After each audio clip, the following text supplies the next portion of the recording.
name is James Sullivan, and we're here in the Easthampton eMedia studios. And this is my show, Pioneer Valley Life.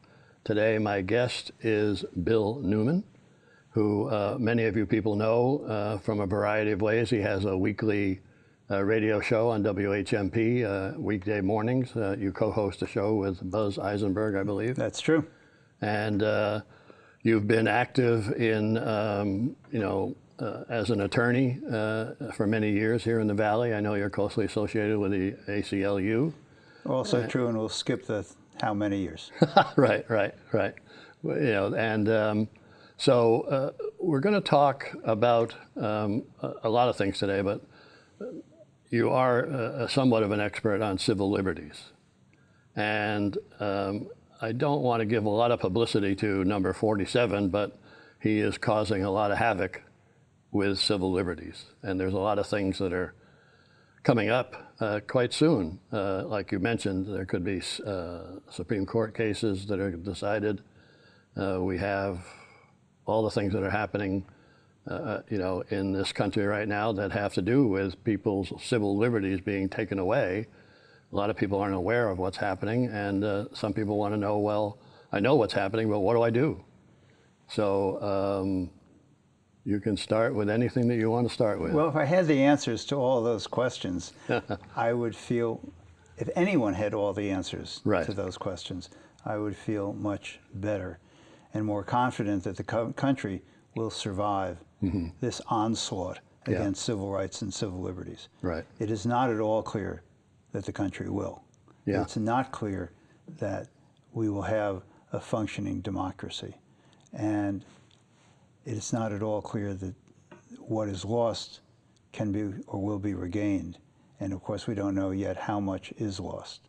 So it's hard to know where to begin, but I think we should look at where we are today with troops and Marines in Los Angeles. We have the armed forces of the United States being called out to point their weapons against persons in the country. Yeah, citizens in this country, yeah. Citizens in the country. Yeah. Anyone in the country. Yeah. How is it that troops of the United States are on the streets of our cities? And where will that stop? Because Trump says, well, I'll just invoke the Insurrection Act. And now he has a new phrase, of course, that he thinks allows him to do almost anything.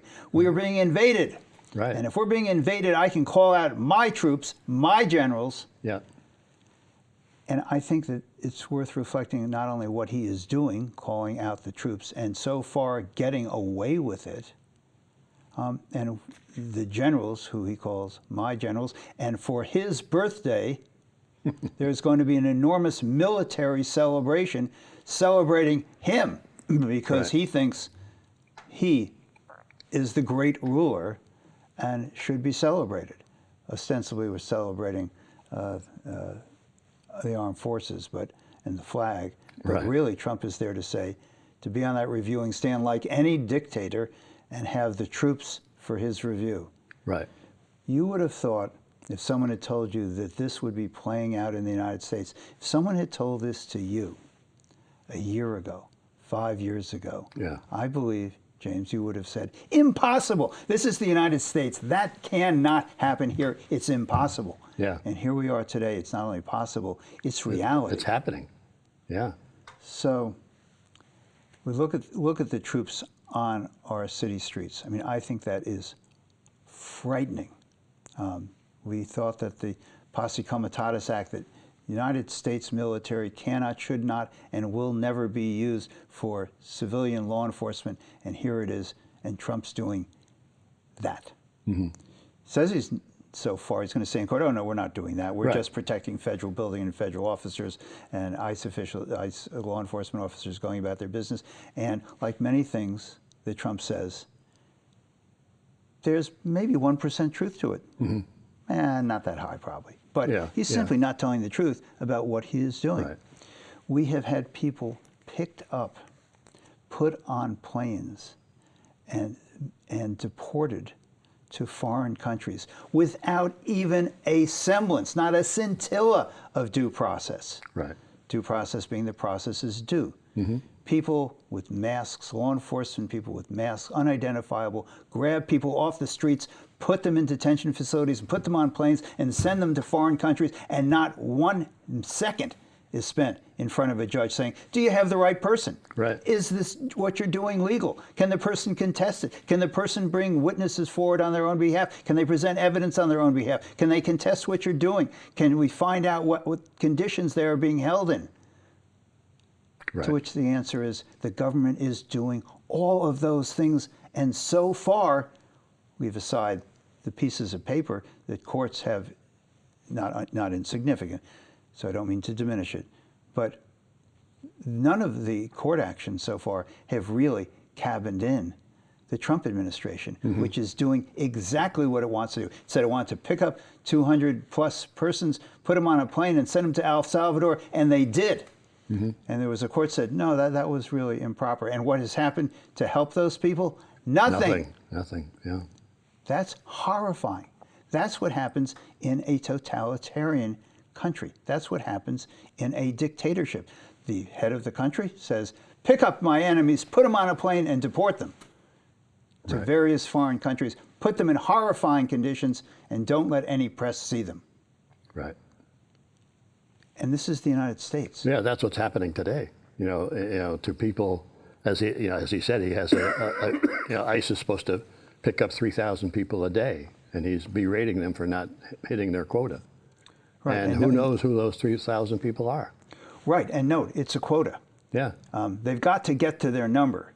Yeah. Who they are is far less important than getting to the number. Right. And the bigger the operation, the less planned in terms of who is being targeted, the more persons who should not be picked up, not that any of these people should be treated this way, more people and more mistakes will be made.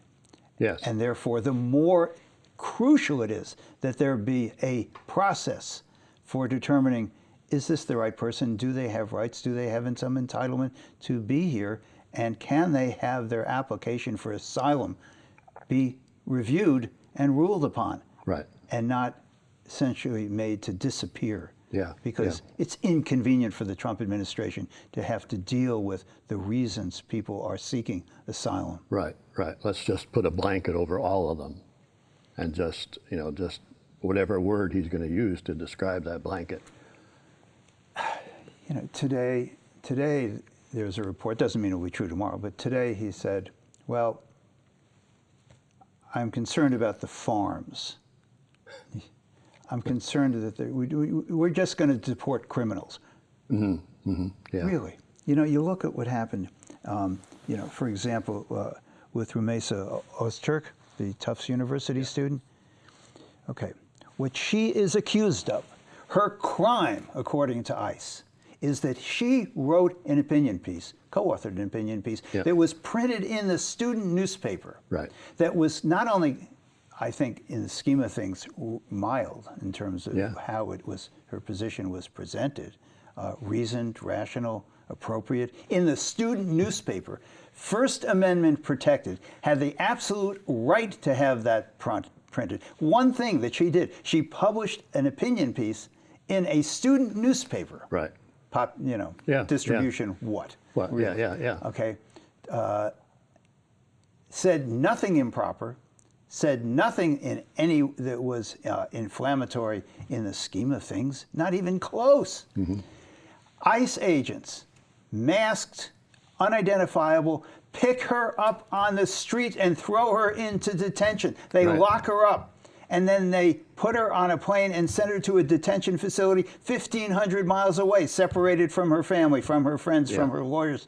They try to make her disappear. Right.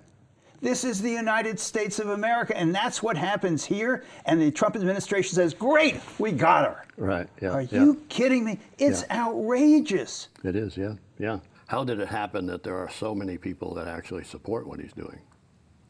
Well, I think there are two different questions, actually, there. One is, how did this happen? Yeah. And the second is, why did the people, or have the people of this country, allowed it to happen, or facilitated its happening? As for the how part, I think that actually is pretty clear.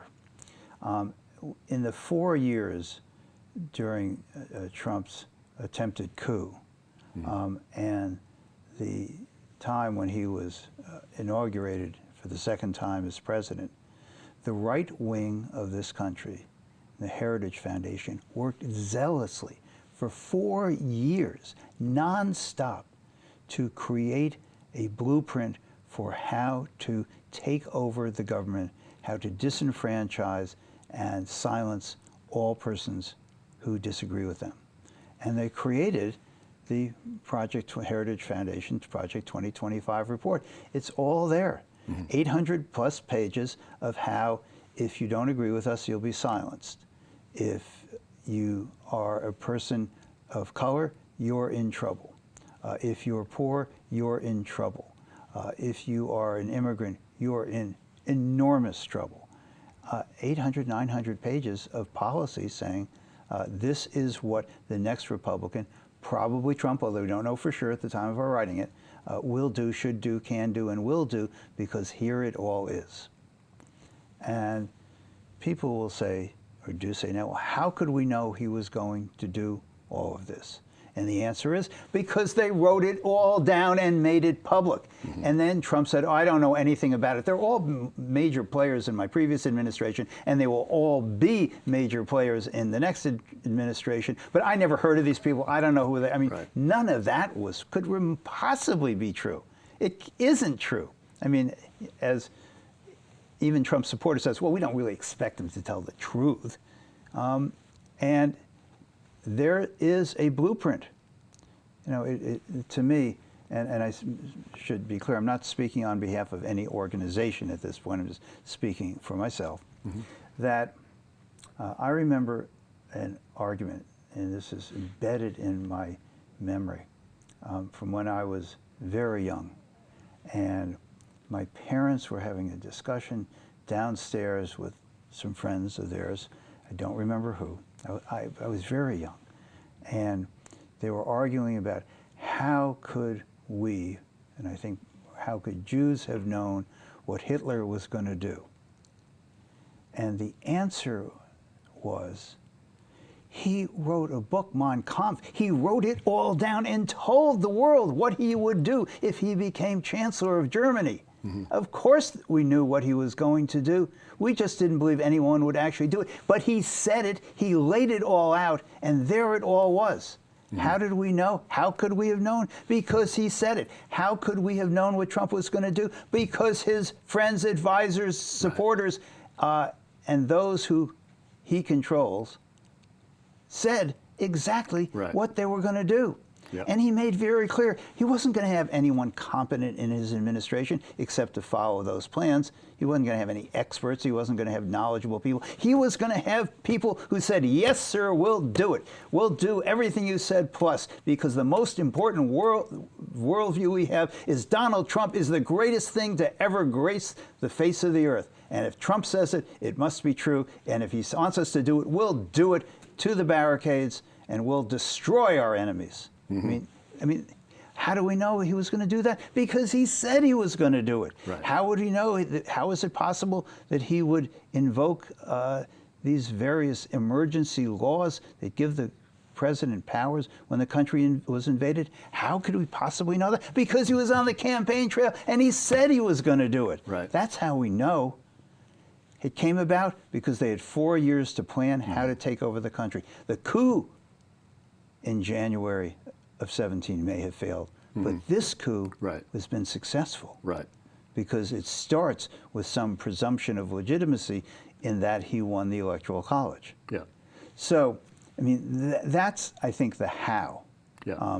Along with the Congress is supine, the Congress is complicit, and there's no one, there are few elected officials in Washington who are not Democrats, who will stand up to him at any point. That's kind of the how. The why, I think the why in significant measure has to do with people living in information silos. This conversation is not happening on Fox. This conversation, or any version of it, in any form, is not happening on right-wing media. And people get their news, their information, their opinions from information sources, opinion sources, that reinforce what they think.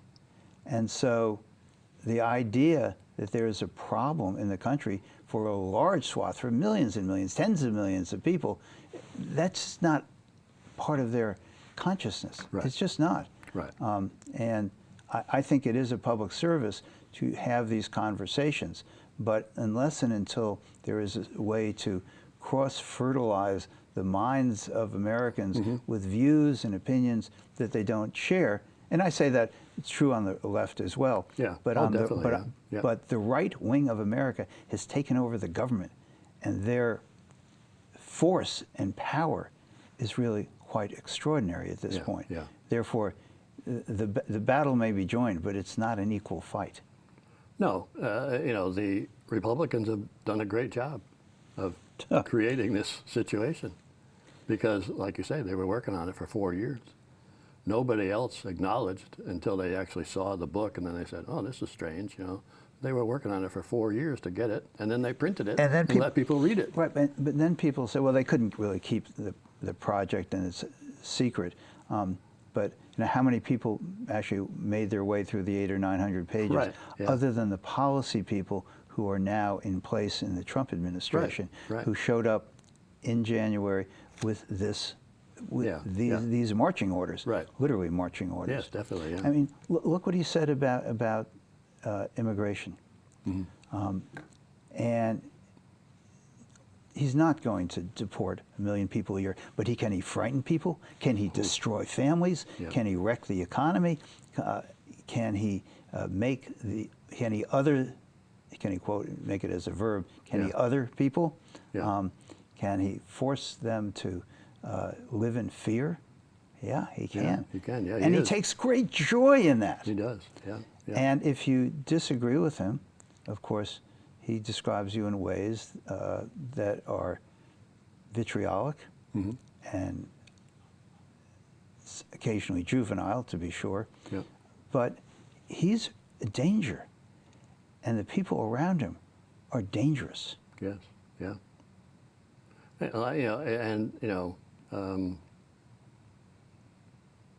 And any day something could blow up. You don't really know what's in his mind. He's got it figured out. He feels as though he's the most important person in the world. Well, he's got that figured out. And he has a rough, this thing of, he's come up with reasoning that was researched by other people to say, try this, do this, do this. Yep. And everybody else said, what, we don't do that. Well, this guy just did it. And he's got, the backing of, anything all the way up to the Supreme Court. Well, yeah, but and look at the synergy of this. Yeah. I mean, I don't know when this show will broadcast, and I don't know what the Supreme Court will have done between today and then. Yeah. But take a look at this birthright citizenship case that is before the court. Birthright citizenship has been the law of this country since shortly after the Civil War. It was, whether there was any question about birthright citizenship, which is set forth in the 14th Amendment, it was affirmed without any question in the late 19th century and has been affirmed dozens of times since then. There is no question in the law, as it has been for well over a century, 125 years, 1896 to 1898, that the Supreme Court made very explicit that birthright citizenship meant exactly what it said. And here it is, the first major case from this, no, not the first major case, but a very significant case in front of this court with full briefing, is the birthright citizenship cases, which the court will decide. Theoretically, not necessarily on the issue of birthright citizenship, but rather on the procedural issue, and now people's eyes glaze over, of course, on whether a federal district court and the appeals court have the right to issue injunctions that are applicable to the entire country. And the Trump administration says, no, we've got to have court stripping of that powers. And in fact, in what Trump calls the big, beautiful bill, he inserts a provision to say federal courts shall not have the authority for example, to hold federal officials in contempt. Now, that's unlikely to survive for a number of procedural reasons having to do with the rules of the Senate. But this is an administration that is dead set on neutering the courts. It's already done it to the Congress, it thinks. And now it wants to do it to the court, because if the courts also have no authority, then it can do whatever it wants, whenever it wants. It is the power of contempt, just to follow that thought through for a moment, that allows the courts to enforce their orders. Courts don't have armies or police officers. They have the right to issue pieces of paper that say, do this. And the question is, if the officials say, nope, not going to bother, I don't care, I am the president, and this is interfering with my mandate. I mean, he won 1/3 of the vote, so 1/3. It's my mandate. My overwhelming mandate is for the American people gave me was that President Trump, can do whatever I want, whenever I want, and the courts are interfering, and you've got to stop the courts from interfering. So, the birthright citizenship case may or may not decide the issue of birthright citizenship explicitly. We don't know. The court could very much decide it, but it doesn't necessarily have to, because the case is in front of the court at this stage on the issue of whether the federal courts, the lower federal courts, the district courts and the Court of Appeals, have the right to have those nationwide applicability for their judgments. And the Trump administration says, no. The court should only be deciding the case for those 1 or 2 or 5 or 6 or 10 plaintiffs in that state. I see. Yeah. And second choice for the Trump administration, it can only apply in that district of the federal district court. So that if you were going to have a birthright citizenship case, according to the Trump administration, you would have to bring that case with different plaintiffs and different defendants, but the same issues in every single federal court in the country. And what they know is there's no possibility of having those kind of resources to take on. And this is a case that is challenging what is clearly an unconstitutional edict of this president. Right. And yet they want the Supreme Court to say, in effect, create procedural rules that makes it almost impossible to challenge us. And that's what they're after. So what is kind of your eyes glaze over, it's a procedure, it's a, what are the rules that govern jurisdiction, and other things that sound extraordinarily boring are extraordinarily important. Yeah. Do the courts have the right to enforce the law? And the Trump administration says, yes, they do, but only in a way that can be made completely ineffective. Yeah. And that procedural issue in front of the court on birthright citizenship is extraordinarily important for the future of the law and the rule of law and constitutional rights and civil liberties in the country. It's crucial. Yeah. And as for birthright citizenship itself, the Trump administration says, we have a new interpretation. You've been wrong for the last 125 or 175 years. It's wrong. We say it's wrong. Here's an interpretation. I am making predictions about what the Supreme Court is going to do is a very low percentage kind of endeavor to engage in. That said, I still find it almost impossible to believe, but I never believed that this would happen either, so don't pay attention to me. They would reverse that. Even this court would throw out that kind of long line of precedent. Yeah. Of course, 49 years to throw out the right to abortion didn't seem to faze 5 or 6 of the justices. Exactly. It's the individuals on the court. The court is the court, and then you have all these individuals in the court. That's just my off-the-wall interpretation of how that works. You as an attorney know a lot more than I do, but me representing the general public, what is my level of knowledge? What you just explained. How many people are actually going to know what that is at stake in this ruling? And to go back to the topic of the news silos that people live in and and receive their information from, how many people will ever have an inkling that this is going on? And I don't think that people, and it's really hard to paint with such a broad brush, but I don't think that people feel all this until it affects them directly.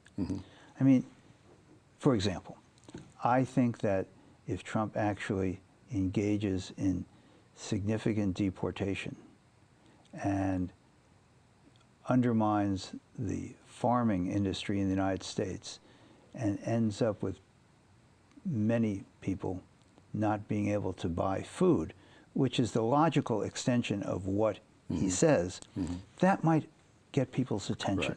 For example, when friends and coworkers are no longer, and neighbors are no longer there because some secret police force has snatched them off the street, that might get people's attention.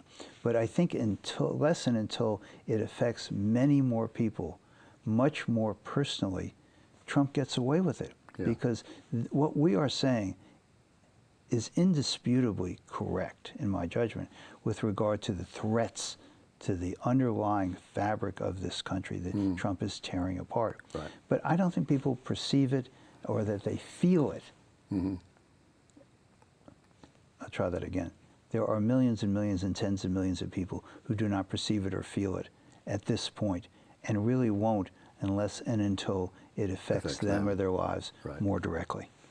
Yeah, I have a personal feeling about the demonstrations that are about to take place. The No Kings tomorrow. I think that's in some ways legitimate, but it's too much concentration on just number 47, as I call them.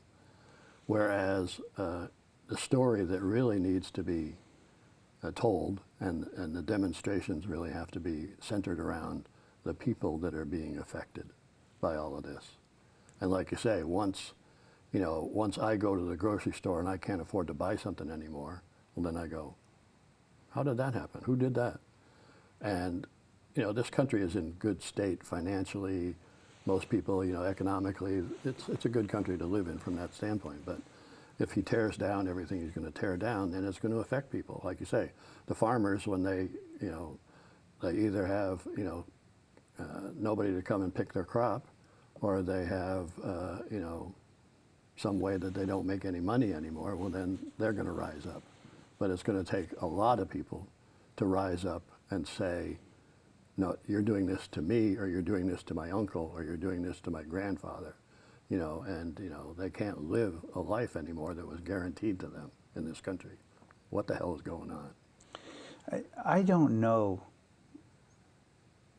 I wish I did. I don't know what the inflection point will be. Had you asked the question 2 days ago, if you saw federal law enforcement tackle a United States senator, throw him to the floor and handcuff him because he was trying to ask a question at a news conference, could that happen? You'd say, oh, I don't know, the odds against that. What if that really happened? Happened, and the reaction to all of that will be such that a couple of days from now, it will be muted, it will be lost in the swirl of news reports on what Trump did or said, or an executive order that he issued, or what I said, 1,000 things. This is a high elected official, a United States senator being tackled and handcuffed because he wanted to ask a question. And what happens? The Speaker of the House says, yeah, that was inappropriate. He asked a question. And so he got arrested. So what? And that's from the Speaker of the United States House of Representatives. And people go, oh, yeah, well, whatever. I mean, it's a major event. If that had happened under other circumstances in any other administration, there would be blaring headlines or the equivalent thereof on social media. But today, here today, gone tomorrow, and maybe there will be a hearing, and maybe someone will remember it if the hearing ever gets started.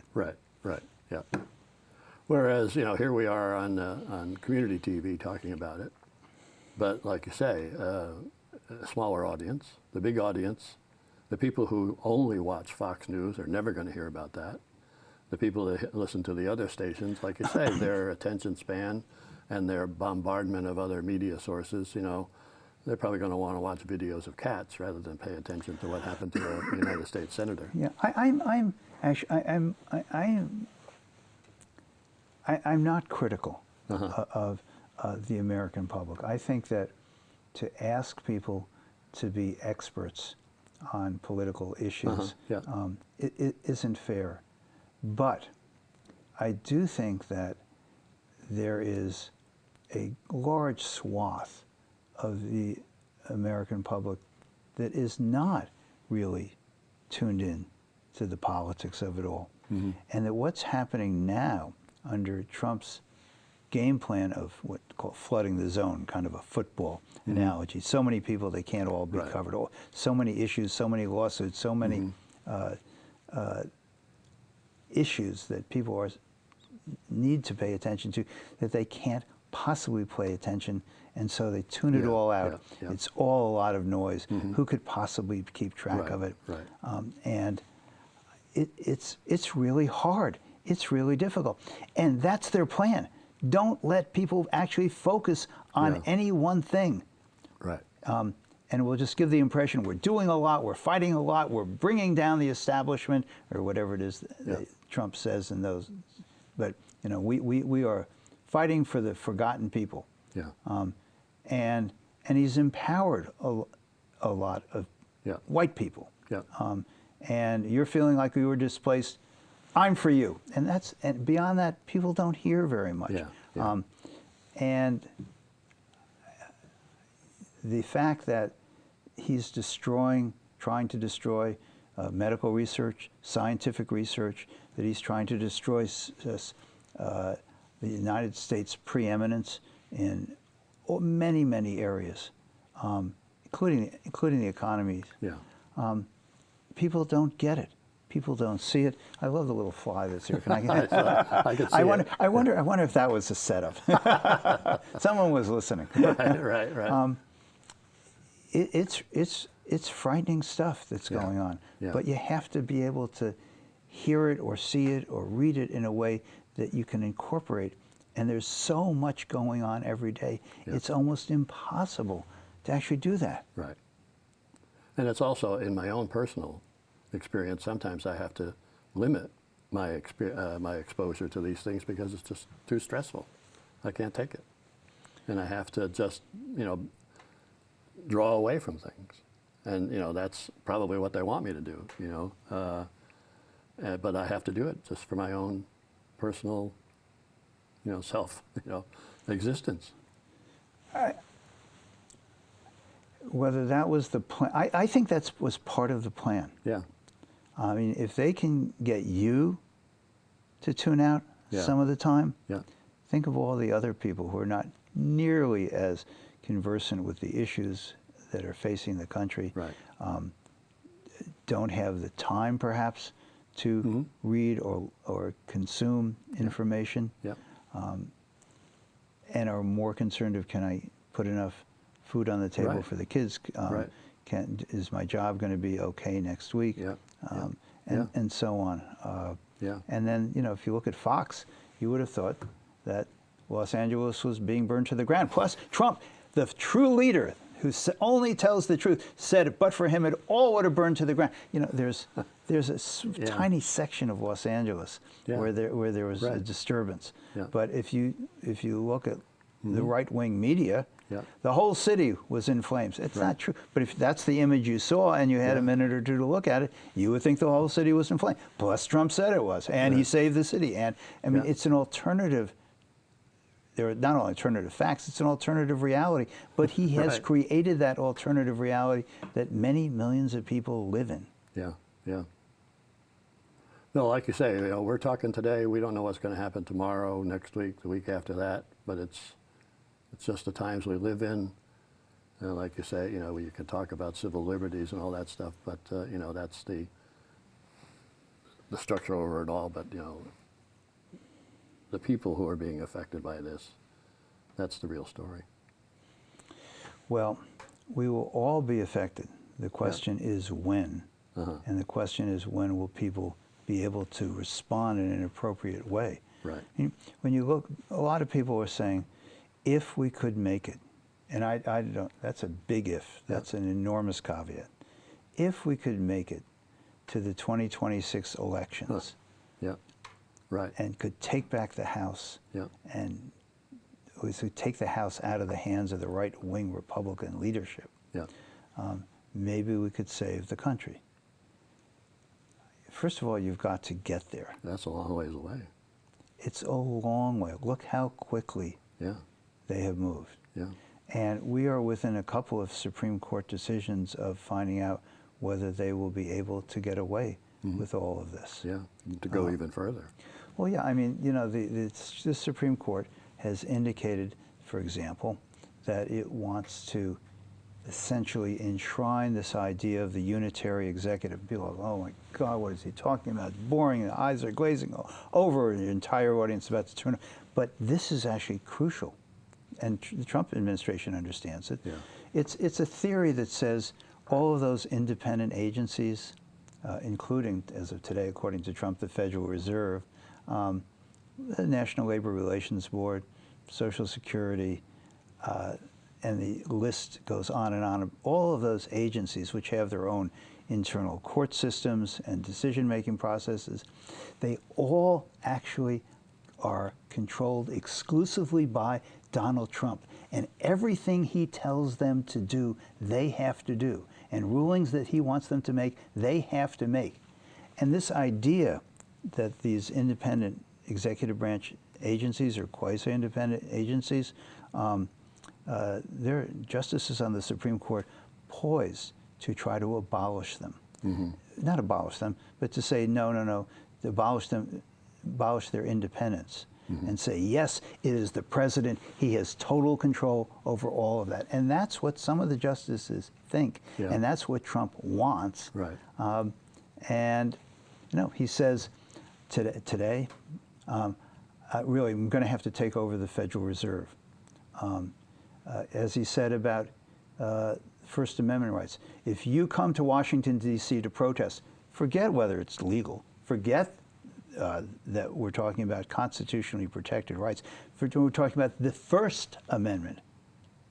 You will be met by overwhelming force because, in his view, if you protest against him, you're evil, you're bad, you're un-American, and so on. Yeah. And the media reports this. It's sort of, well, on one hand he says this, and on the other hand the critics say that, without saying, we're talking about an authoritarian trying to take over the country. Yeah. You know, it was a little bit like the insurrection that took place at his behest, the coup. On one hand, there were some rioters. Yeah. On the other hand, Donald Trump has issued pardons for all of them, including and he has a pardon attorney who says, no MAGA person left behind. Okay, you beat up a cop, but you did it for a good reason. You hit a federal law enforcement person. Well, we approved. No MAGA person left behind. Yeah. You engaged in a conspiracy, an actual conspiracy, and then went through with it to try to overthrow the United States government.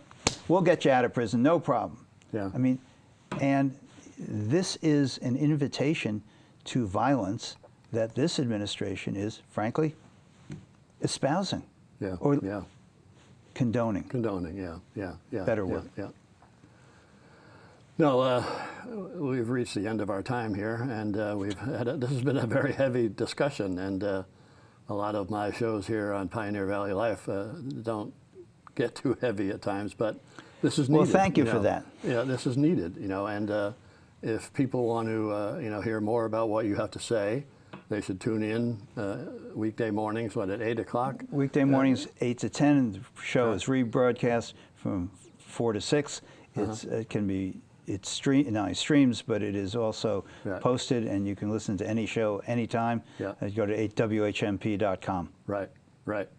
And, you'll hear more of that, but you'll hear a lot of other stuff, was it yesterday or today when you had a woman on about the jazz festival or something? Yeah, we do a fair amount on music and cultural events and what's happening in the valley. So it's not always just, you yourself are talking about Pioneer Valley Life.